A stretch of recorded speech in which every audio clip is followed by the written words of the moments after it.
1 Maccabees chapter 3. Judas and his early victories. Then his son Judas, who was called Maccabeus, took his place. All his brothers and all who had joined his father supported him, and they gladly carried on Israel's war. He spread abroad the glory of his people, and put on his breastplate like a giant. He armed himself with weapons of war. He fought battles and protected the camp with his sword. In his deeds he was like a lion, like a young lion roaring for prey. He pursued the lawless, hunting them out. And those who troubled his people he destroyed by fire. The lawless were cowed by fear of him, and all evildoers were dismayed. By his hand deliverance was happily achieved, and he afflicted many kings. He gave joy to Jacob by his deeds, and his memory is blessed forever. He went about the cities of Judah, destroying the renegades there. He turned away wrath from Israel, was renowned to the ends of the earth, and gathered together those who were perishing. Then Apollonius gathered together the Gentiles, along with a large army from Samaria, to fight against Israel. When Judas learned of it, he went out to meet him and struck and killed him. Many fell wounded, and the rest fled. They took their spoils, and Judas took the sword of Apollonius and fought with it the rest of his life. But Saran, commander of the Syrian army, heard that Judas had mustered an assembly of faithful men ready for war. So he said, I will make a name for myself and win honor in the kingdom. I will wage war against Judas and his followers, who have despised the king's command. And again a large company of renegades advanced with him to help him take revenge on the Israelites.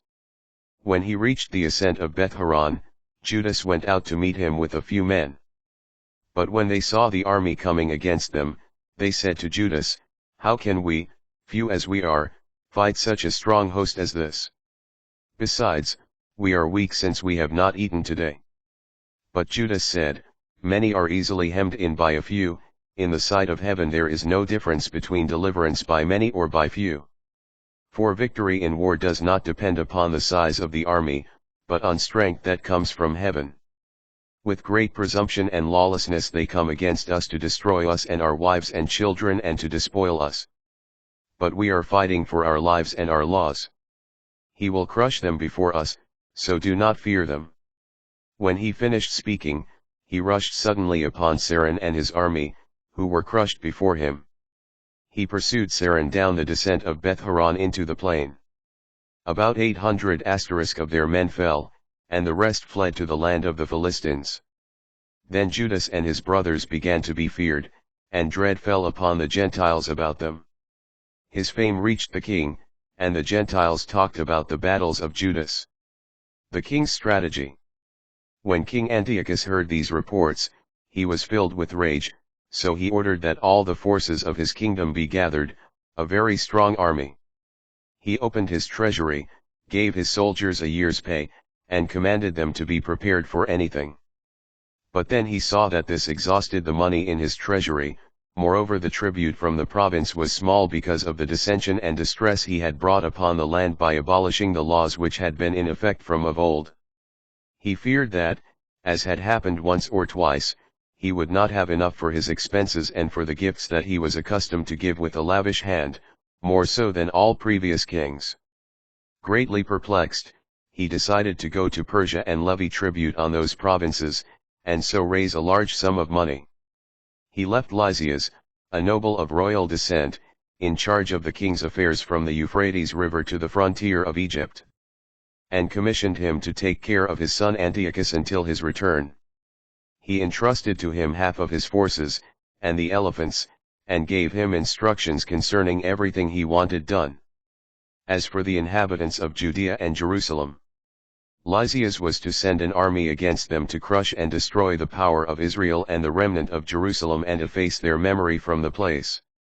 He was to settle foreigners in all their territory and distribute their land by lot. The king took the remaining half of the army and set out from Antioch, his capital. In the year 147, he crossed the Euphrates River and went through the provinces beyond. Preparations for battle. Lysias chose Ptolemy, son of Dorymenes, and Nicanor and Gorgias, powerful men among the king's friends. And with them he sent 40,000 foot soldiers and 7,000 cavalry to invade and ravage the land of Judah according to the king's orders. Setting out with their whole force, they came and pitched their camp near Emmaus in the plain. When the merchants of the region heard of their prowess, they came to the camp, bringing a huge sum of silver and gold, along with fetters, to buy the Israelites as slaves. A force from Edom and from Philistia joined with them.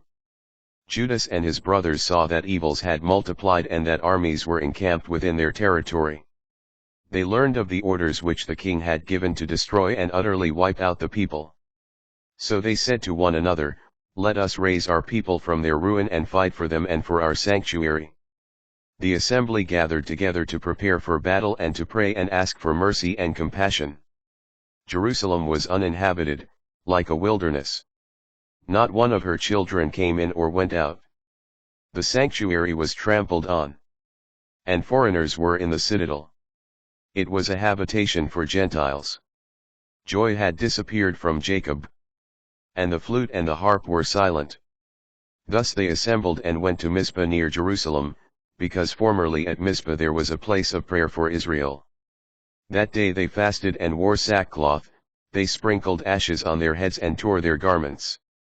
They unrolled the scroll of the law, to learn about the things for which the Gentiles consulted the images of their idols.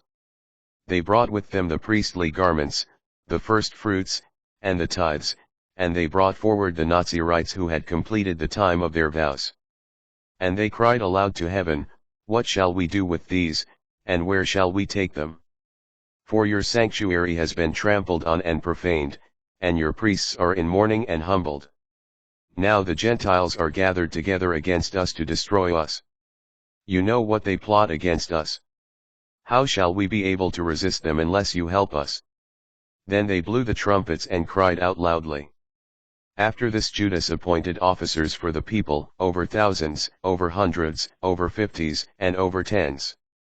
He proclaimed that those who were building houses, or were just married, or were planting vineyards, and those who were afraid, could each return home, according to the law. Then the army moved off, and they camped to the south of Emmaus.